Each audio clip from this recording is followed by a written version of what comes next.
महाराज जी, अगर एक संत, हम तो दिव्य संत आपको जानते हैं, इतने बड़े त्यागी संत, सब कुछ त्याग करके चित्रकूट के जंगल में एक कुटिया में पूरा जीवन व्यतीत कर रहे हैं। अब अगर यह कहें कि कुछ हो नहीं पा रहा है, तो फिर गृहस्थों का क्या होगा महाराज जी? गृहस्थों का देखो, यदि कथा प्रसंग संतों से उसका वो है जी व्यवहार है, जी संतों के पास जाता है, संतों के वाणी से वो प्रभावित है, तो जी वो गृहस्थ में भी रह करके अपना कर्म करते हुए कोई गड़बड़ नहीं आ सकती है जी उसको सब। क्योंकि हम लोगों का भी जितने संत महात्माओं का है आश्रम चल रहा है, हम लोग का जो भी भगवान के भजन के लिए जो भी साधन है, तुम ही लोग है तो आता है, कहाँ से आता है? जी तो यदि वो कर्म धर्म अपने से अनुसार से करता है तो उसको भी फल उतने ही मिलेगा, जी ऐसा नहीं है। और तुम गृहस्थ नहीं रहता तो ये संत महात्मा लोग कहाँ से भजन करते हैं? सब लोग पते चबा कर थोड़े पा रहे हैं। तुम्ही लोग तो अन्न वस्त्र कपड़ा रोटी जो भी है सब गृहस्थी से आता है। राधे राधे दोस्तों, स्वागत है आपका अपने गुरु ज्ञान गौरव यूट्यूब चैनल में। दोस्तों, जैसा कि आप जानते हैं, मैं लगातार जंगलों, पहाड़ों, गुफाओं और कंदराओं में रहने वाले संत महात्मा का खोज किया करता हूं। जो भी यथाशक्ति ठाकुर जी की कृपा से हो पाता है, सेवा सामान पहुंचाता हूं। और दोस्तों, महाराज जी लोगों से सत्संग लेकर के उनके श्रीमुख से निकली हुई अमृत वर्षा जो होती है, अमृत वाणी को आप सभी तक पहुंचाने का प्रयास करता हूं। दोस्तों, इसी कड़ी में आप देख सकते हैं हमारे रवि बाबू लेकर के पूरा वजन पीठ पे खड़े हैं, इंतज़ार कर रहे हैं। और दोस्तों, यह जो आप देख रहे हैं एक टीला जैसा दिख रहा है, हम लोग इस समय चित्रकूट में हैं। यह गुफा है, इसके अंदर इस तरफ से रास्ता हम लोग चलते हैं मंदाकिनी मैया के किनारे। अंदर एक बहुत ही दिव्य महात्मा, त्यागी महात्मा रह करके तपस्या करते हैं, भजन करते हैं। चलेंगे, महाराज जी का दर्शन करेंगे और उनसे सत्संग लेंगे। आइए दोस्तों।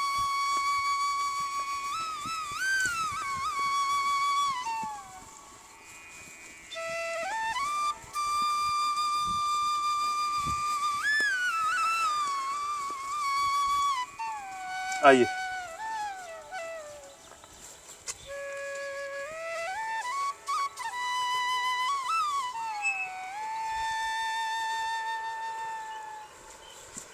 वाह, क्या बात है। हाँ दोस्तों, इधर आप देख सकते हैं मंदाकिनी मैया है और उस साइड में पूरा जंगल है। और यहाँ जंगल में महाराज जी की ये सुंदर कुटिया है गुफा के अंदर। आइए। प्रभु जी, जय सिया राम।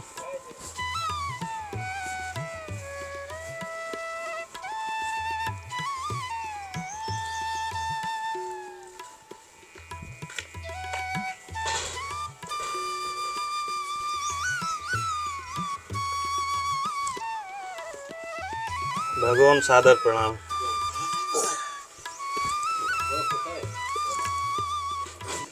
जी प्रभु जी।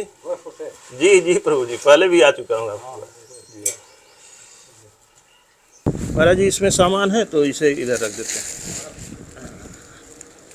इसमें थोड़ा सा राशन पानी है।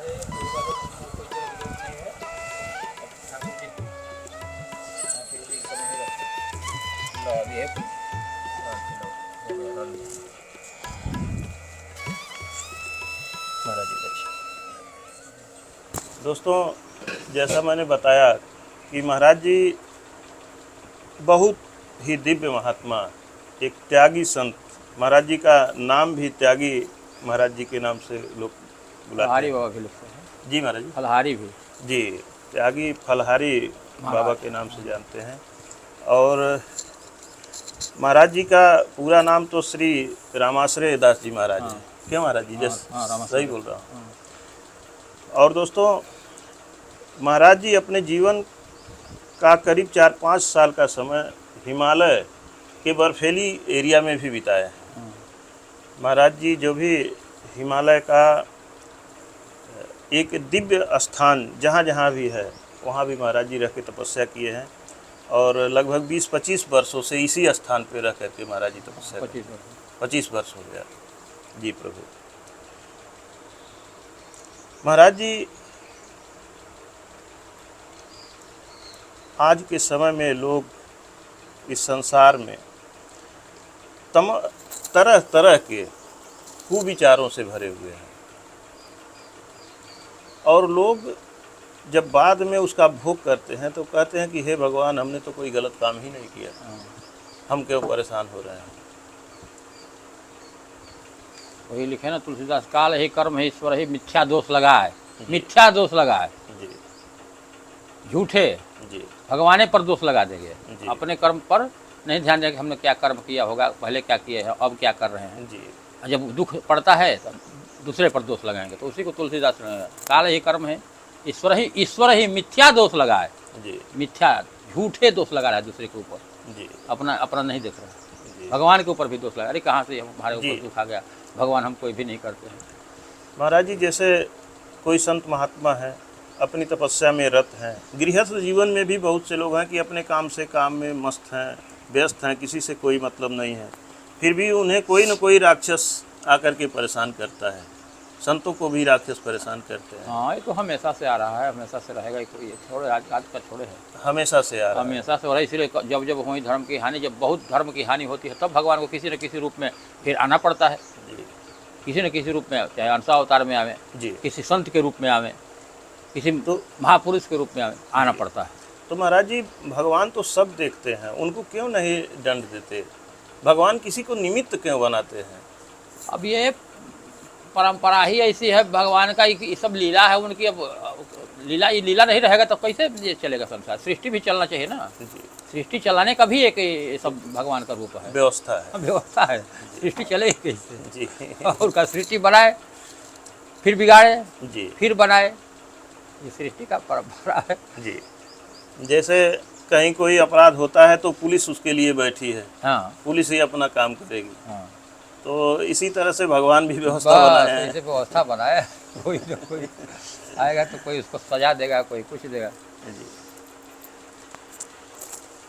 महाराज जी, संत महात्मा चित्रकूट को तपस्या के लिए सर्वाधिक पसंद क्यों करते हैं? हाँ, तपलोक हम लोगों को मतलब ये कि स्तुति में आती है कि चित्रकूट तपलोक कहिए, ये तपलोक है। जी ये खाली इसको पृथ्वी के अंदर मत समझना, जी। चित्रकूट को।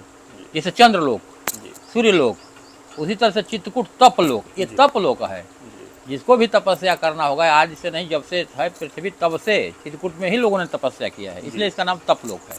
चित्रकूट तपलोक कहिए। जी ये कोई साधारण भूमि नहीं है। जी हाँ, इसको साधारण भूमि मत समझना।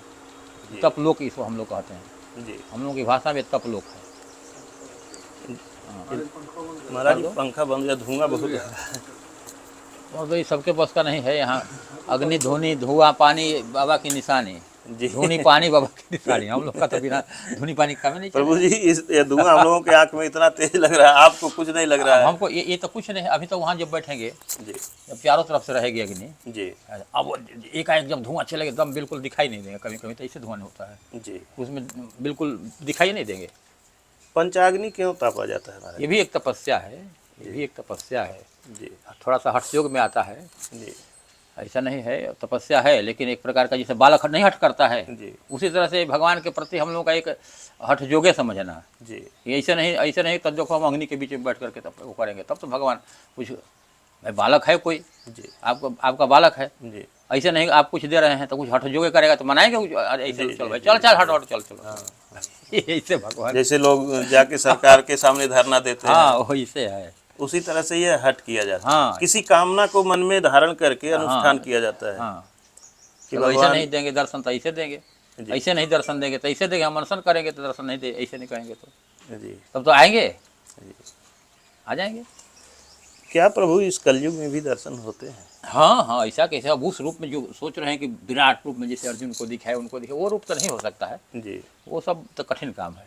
जी देखिए अभी 5,000 वर्ष पहले तो महाभारत में कितने लोगों को भगवान ने दर्शन दिया है। जी। उसमें से मात्र कुछ लोग दर्शन कर पाए। और जो नहीं समझे चले गए, तब समझे, कुछ तो समझे, कुछ तो समझ ही रहे थे कि नहीं ये अवतार लिए हुए हैं। जी छोटे छोटे बचपन की उनकी लीला, जैसे एक उंगली पर गिरिराज को उठा लेना। अब इसको अब कुछ लोग समझते थे कि जादूगर हैं, जादू दिखा रहे हैं, अरे कुछ लोग ऐसे बात अरे तो वो है ऐसे है, जी माया से जान, माया थोड़े है भगवान, माया तो पूरी सृष्टि माया से रची हुई। जाने सोई जय दे जना, हाँ, जाने तुम्हें तुम्हें हो जाए। जानना कठिन महाराज काम है। जी, यह जो आप जिस प्रसंग का वर्णन किए हैं, महाभारत में विराट रूप का दर्शन जब भगवान ने दिया तो उस समय जिनको चाहे उन्हीं को दिए, बस बस बस, सबको थोड़े हुआ, बाकी तो वहाँ इतने लोग थे कोई नहीं किया। कुछ नहीं, किसी को नहीं पता चला। और आज भी प्रभु जी ऐसा होता है, कभी कभी घटनाएं होती हैं कि वहीं बैठे हुए 10-20 लोग हैं, 100 लोग, 50 लोग हैं, सबकी निगाह एक ही जगह है, हाँ, लेकिन हर आदमी उस दिव्य चीज को नहीं देख नहीं पाता समझ पाता है, नहीं अनुभव कर पाता है। है। जी प्रभु जी, कुछ अपना अनुभव बताएं। अपना अनुभव क्या, राम जी की इच्छा से भजन वजन तो कुछ हो ही नहीं रहा है प्रपंच में ज़्यादा करके समय कुल ऐसे ही चला जा रहा है, समय ही ऐसा आ गया है। जी महात्माओं का भी वो जैसे समय का वो हो गया है कि मतलब जो कि भजन सब लगभग छूटता ही जा रहा है। पहले जितने यहाँ इसी स्थान में जो महात्मा पहले भजन किए हैं, उनके देखने के अनुसार लगता है कि हम लोग तो कुछ नहीं उनके आगे। इतना यहाँ इतना संख्या नहीं थी, इतना प्रपंच नहीं था। इस गुफा के अंदर दिन में 1-2 बार निकले, कोई आ गया दर्शन के लिए, बैठा चुपचाप दिन भर बैठे रहे, इसके बाद जब निकले जी तब उनको दर्शन मिला। जी ये नहीं कि आकर इसे मार दरबार लगाए हुए हैं, दरबार चल, दरबार पर की बात नहीं रही। जी तो वो संत थे गुफा के अंदर, मिट्टी के अंदर है गुफा है ना, देखो अंदर गुफा है, गहरी गुफा है। हाँ, वो मिट्टी के अंदर खोद करके और उसी गुफा में बस एकदम निराला जंगल, इतना कितना देखो साफ सफाई कितना हो गया है, गाय अब तो जंगल धीरे पूरा धीरे आश्रम समाप्त होते जा रहे हैं। हाँ, तो अब उन लोगों के में आज हम लोग तो बिजली भी हो गया, पंखा भी हो गया, अब तो दुनिया भर का सुविधा हम लोग कर लिए। जी भजन का एक तो खाली एक 10% रह गया है समझना। जी हाँ, उन लोगों के 100 था, हम लोगों का 10 है समझना। हाँ, लेकिन फिर भी महाराज जी वैसे वातावरण में रहना। कुछ तो है। अरे तो कुछ से काम नहीं चलेगा ना, जी कुछ वाला से नहीं होता है। तो फिर कैसे होगा महाराज? हाँ, कुछ तो जीने के लिए 2 रोटी मिल गई तो कुछ तो चलेगा, लेकिन उससे काम थोड़ी चलेगा। जी तो आखिर क्यों नहीं हो रहा है भजन महाराज जी? वो समय ही ऐसा है, समय नहीं करने देगा। तुम उस समय में ऐसे बंध गए हो, जी है ना, माया का ऐसा प्रपंच है कि इसे निकलना तो चाहता है आदमी, जी लेकिन अधिक से अधिक अर्जुहाई। तुलसीदास ने लिखा है कि वो निकलना तो चाहता है, लेकिन जैसे जाल में फंसा हुआ है ना, वो जैसे जनेऊ फंस जाता है, जी अधिक से अधिक अर्जुहाई और सुलझाने की कोशिश करता और उलझ जाता है। वैसे संत महात्मा चाहते तो हैं अंदर से कि हम इस माया से निकलें, जी थोड़ा सा अपना रूप रेखा बदलना चाहते हैं, लेकिन वो भगवान की माया ऐसे ठगनी है ना।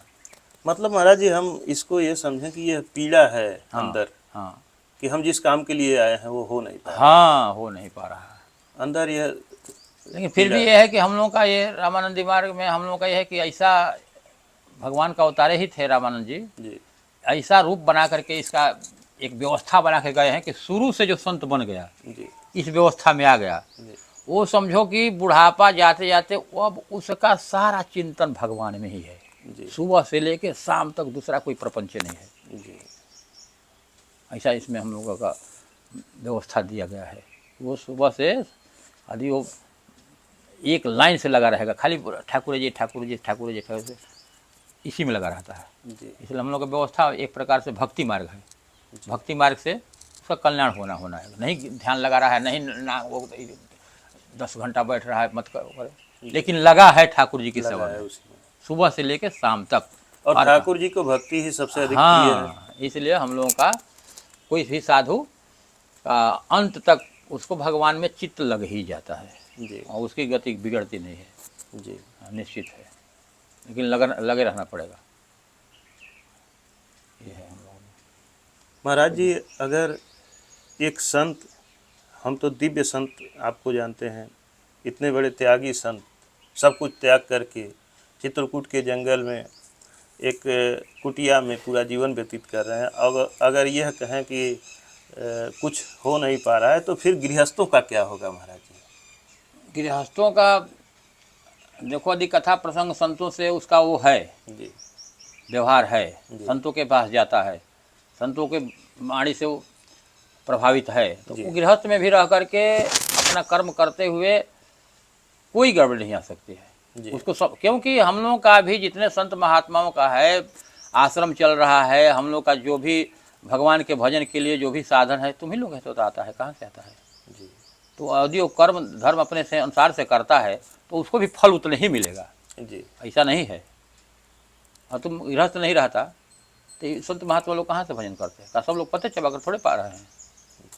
तुम ही लोग तो अन्न वस्त्र कपड़ा रोटी जो भी है सब गृहस्थी से आता है जी। तो अब उदान पुण्य कर्म उनके अंदर नहीं, मतलब विचार है ना कि नहीं ये संत है इनको देना चाहिए, करना सेवा करना चाहिए।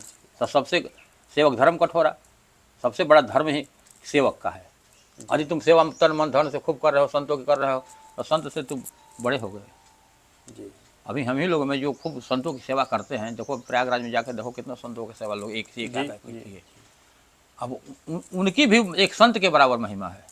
महाराज जी ऐसा बताया जाता है कि हम संतों के ही श्रीमुख से सुने हैं कि जो संत महात्मा महाराज जी लोग बताते हैं कि जो हम लोग भजन करते हैं उसमें से कुछ हिस्सा गृहस्थों को जाता है। हाँ ये है जाएगा जिनकी वजह से हम बैठ करके तपस्या कर रहे हैं, भजन कर रहे हैं। अरे हम लोग भी जो आता है इसमें से दान पुण्य करते हैं, हम लोग भी दान पुण्य इसीलिए करते हैं कि हम लोग दान करेंगे तो पुण्य बढ़ेगा। तुम लोग भी दान करता है तो पुण्य, बिना पुण्य बढ़े आगे का काम होगा नहीं जी। पाप पुण्य दिन रात, ये तो दिन रात चलता रहता है ना, पाप पुण्य दिन रात चलता रहता है। अधिक से अधिक आदमी यही कोशिश करता है कि पाप न हो, अधिक से अधिक पुण्य हो जी।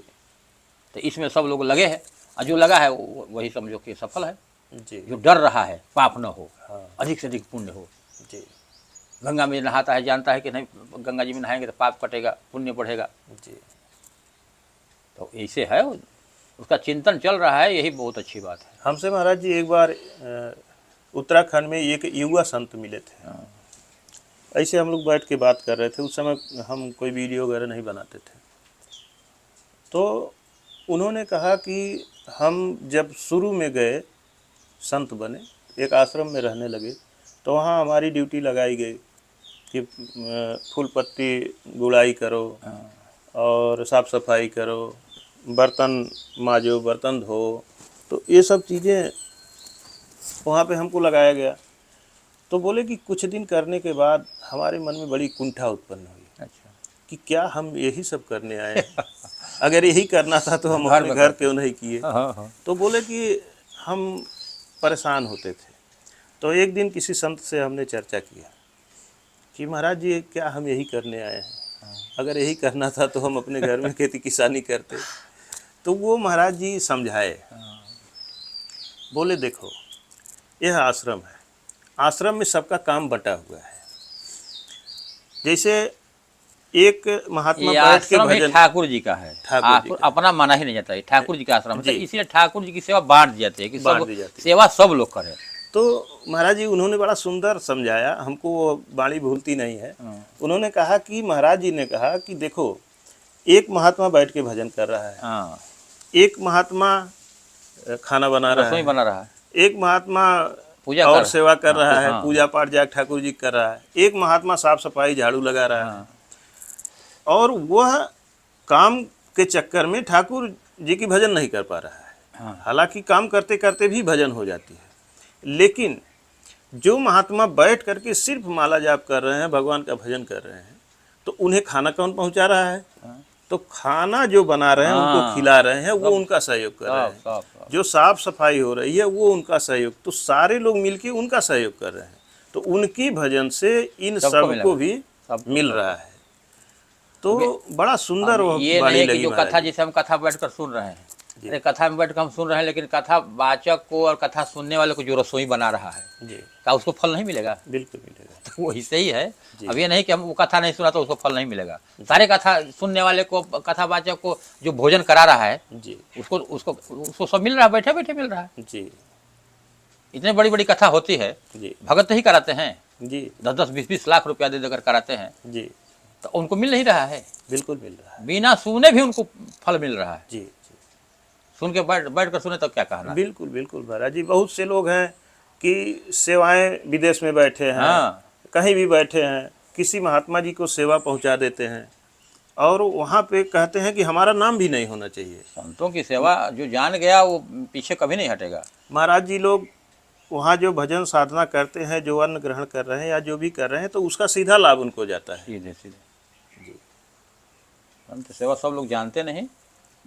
मुश्किल ये है कि संत सेवा जो जान गया वो समझो सब जान गया। वो जी संत सेवा जो जान गया वो समझो कि अब सब ही जान गया। जी तो ये 10 लोग 100 में 10 लोग ही जानते हैं, 90 लोग नहीं जानते कि 90 संत लोग। सेवा क्या होती है। 10 चला रहे हैं। महाराज जी रामार्चन कब होता है यहाँ पे? रामार्चन साल में 2-3 बार हो जाता है। अच्छा, हाँ, अभी मैं कराने ही वाला हूँ। अब महात्मा आने वाले हैं। कब तक होगा महाराज? बस 10-15 दिन के अंदर अंदर 10-15 दिन के अंदर। आ जाएंगे लोग। आते आते मैं करा दूंगा। अभी माघ में खुद कराया था। अभी तो महाराज जी हमको याद आ रहा है, पिछली बार जब हम आए थे साल भर पहले, तो आपने हमें रामार्चन का प्रसाद दिया और बोला कि यह प्रसाद खाओ, रामार्चन का प्रसाद है, हाँ हाँ आज से तुम्हारे पिछले सारे पाप खत्म हाँ सारे और तुम्हारा जो भी रोग व्याधि होगा शरीर हाँ, में हाँ। वो खत्म हो जाएगा।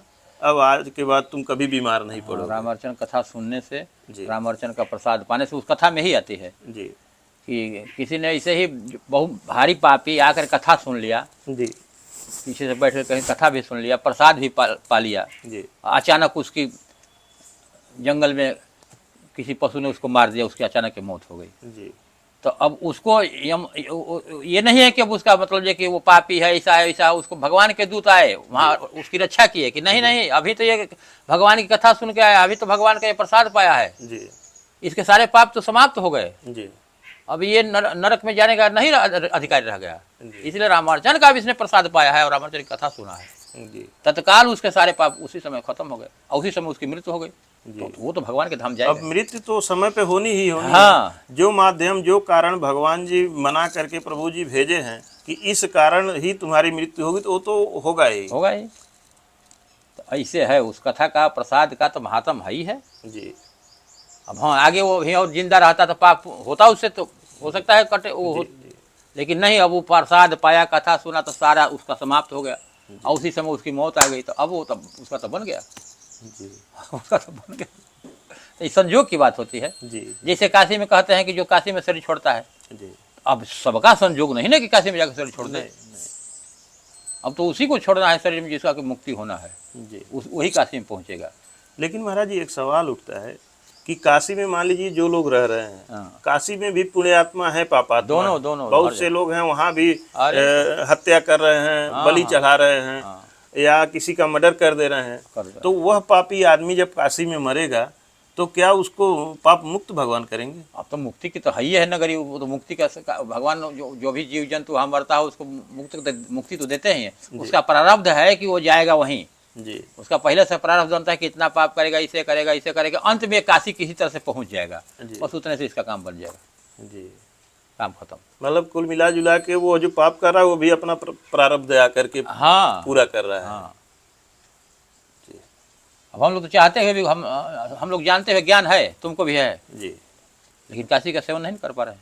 नहीं कर पा रहे। अरे चाहे अंदर से बैठ जाए, हाँ महाराज जी कैसे होगा? अब सारी दुनिया के लोग काशी में ही तो जाके बैठ नहीं पाएंगे। जाके वही हम लोग बैठ जाए, जी बवाल खत्म, भजन करने कोई जरूरत नहीं है, बैठे रहो आराम से, वही शरीर छोड़ दो हो गया काम। लेकिन नहीं बैठता है मन में, बताया ना चलो चित्तकुट में भजन करो, यहीं से भगवान का भजन करो, जी कप लोग है यहाँ भजन करो, जी। तो ऐसे होता है। लेकिन मन में ठान लेगा तो फिर हो जाएगा काम।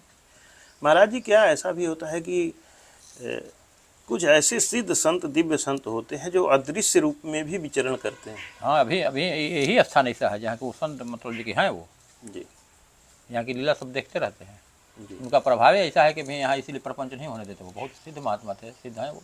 जी तो इसलिए हमने बहुत कुछ चाहा कि यहाँ बहुत विकास हो जाए, हो जाए, लेकिन ना, यहाँ देखो 2-3 महात्मा से अधिक यहाँ जल्दी आएंगे नहीं, यहाँ भीड़ भाड़ नहीं रहती ना, कभी नहीं। हाँ तो वो प्रभाव है यहाँ, जी। वो नहीं ऐसा होने देते, लाख प्रयत्न करो कुछ न कुछ तो हो जाए। क्या महाराज जी वो महात्मा अपना अनुभव यहाँ आपको करवाते हैं? कैसे महसूस करवाते होता तो है? हैं, लेकिन अभी हमको तो नहीं समझ में आया, जी लेकिन कुछ महात्माओं को कभी कभी संयोग से हो जाता है, कुछ लोगों को उनका दर्शन हो गया है यहाँ। जी हाँ, कुछ लोग आते हैं तो अचानक ही उनको हो जाता है, जी वो पर बताते हैं कि मैंने ऐसा ऐसा देखा। तो अभी संजोग की बात है कि इसके ऊपर किसे क्या हो जाए। जी हाँ, और हमें तो अभी ऐसा कहीं नहीं हुआ है, लेकिन बहुत महात्मा यहाँ आए हैं, वो बताए हैं कि हमको तो रात भर में ऐसा ऐसा यहाँ ऐसा हुआ है। जी। तो भाई संजोग की बात है, किसी को हो गया। जी। क्या यहाँ भी महाराज जी जंगली जानवर आ जाते हैं कि अब तो नहीं आ रहे हैं, पहले आते थे। पहले वो महात्मा के समय में चीता बाघ वगैरह आ जाते थे। जी। अब हमें लगता है कि जंगल में बाघ वगैरह है भी। इधर है नहीं, अब इधर नहीं, अनसुईया की तरफ तो आगे है। जी। इधर तो लाइट की व्यवस्था होगी, बिजली की व्यवस्था होगी। ठीक है महाराज जी, जय श्री- बहुत बहुत जय जय जय। धन्यवाद आपको प्रभु जी। चलो, मैं तुमको राम अर्चा का नाम लिया, तभी मेरे पास राम अर्चन का प्रसाद है, जी।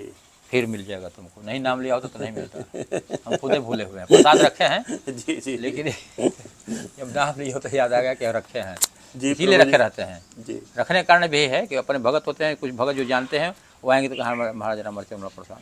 ठीक।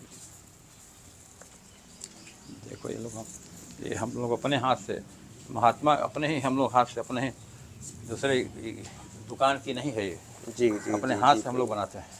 जी प्रभु, इनका सतवीर का प्रभु पूरा पाप काट हाँ, रहे इस प्रसाद के पाने से तुम्हारे सारे पाप समाप्त। जी। भगवान की इसी लीला है, हो जाता है, आ गए, फिर कितने दिन के बाद संजोग बन गया, फिर मिल गया। अच्छा महाराज जी, मान लीजिए रामार्चन कोई घर पे करवाना चाहता है, हाँ हाँ, होगा, तो वो भी हो सकता है। बिल्कुल बिल्कुल। कितने महात्मा उसमें रहते हैं महाराज? महात्मा की तुम्हारी इच्छा के ऊपर 2 4 5 10 जितना बुला लो, अच्छा, फिर अपने तुम्हारे घर के परिवार के हैं, वही बहुत है। कितने खर्चे आ जाते होंगे महाराज? खर्चा इसमें जिसे जैसा जिसे उसके पास तुम्हारे घर में अपनी लड़की है, अपनी लड़की की शादी में जो जिस प्रकार का है उस तरह खर्च करता है, उसी तरह से जिस प्रकार का उस तरह से रामार्चन को खर्च कर दिया जाता है। सीधी बात है। मतलब एक कुछ अंदाज कितना? अंदाज का सीधे यही तो मतलब समझा छोटे दिया। मोटे में कोई करवाना? एक गरीब आदमी है, जी गरीब व्यक्ति है, उसकी लड़की है, जी। तो क्या वो 10 लाख देगा? नहीं। अपने हिसाब से कर लेगा कि नहीं कर लेगा? बस वही रामार्चन में है। अब उसमें महाराज जी हमें लगता है कि जैसे महाराज जी लोगों को कुछ खिलाना हाँ, पिलाना जो भी दान खर्च- दक्षिणा देना पड़ता है। दान दक्षिणा हो हाँ, गया। दान दक्षिणा देना होता है, तो तभी यही अच्छे लोग ही कराते हैं ना, जिनके पास पैसा है, हम्म, ज़्यादा करके वही लोग कराते हैं। जी तो ऐसे संत महात्मा तो कराते ही रहते हैं। जी। अब हम ही कराते हैं तो हम जितना और महात्मा पैसा खर्च करते हैं उतना हम थोड़े करते हैं। यहाँ आप करते हैं तो कितना खर्च हो जाता है? अब हमारा ही 50 के लगभग पहुँच जाता है। 50,000 करीब हो जाता हाँ, मन बहुत मतलब 60 में। है। हाँ हाँ। हाँ, और बड़े बड़े जो हम उनका 4 लाख तक जाता है। अब उसमें जितना भीड़ अरे लगाई जाए खूब, उतना भंडारे का खर्चा, दक्षिणा का खर्चा, तमाम खर्चे बढ़ते जाते हैं जितनी भीड़ बड़े होगी। बड़े महात्मा बुलाएंगे, महामंडल सर बुलाएंगे तो सारा दक्षिणा देना पड़ेगा। जी। भोजन से ज़्यादा दक्षिणा में चला जाता है। हाँ, खाने में कुछ नहीं खर्चा है, दक्षिणा का ज़्यादा खर्चा है। दक्षिणा का ही महात्मा महात्मा नहीं बुलाओगे, कम बुलाओगे तो कम खर्च होगा। हाँ अब जितने महात्मा बुलाओगे उतने पैसा लग गया तुम्हारा, लाखों रुपया इसी में दक्षिण में चला जाए। हाँ। 500-500 रुपये दक्षिणा हो। हाँ, 500 रुपया दक्षिणा दे देंगे तो ठीक है चित्रकूट में कम में हो जाएगा। जैसे कि महंतों का हम लोगों का दक्षिणा होता है, कोई पंखत का 200 महंतों का, अब बाकी को 50, कम में हो गया। ठीक है महाराज जी, जय जी। बहुत बहुत धन्यवाद आपका।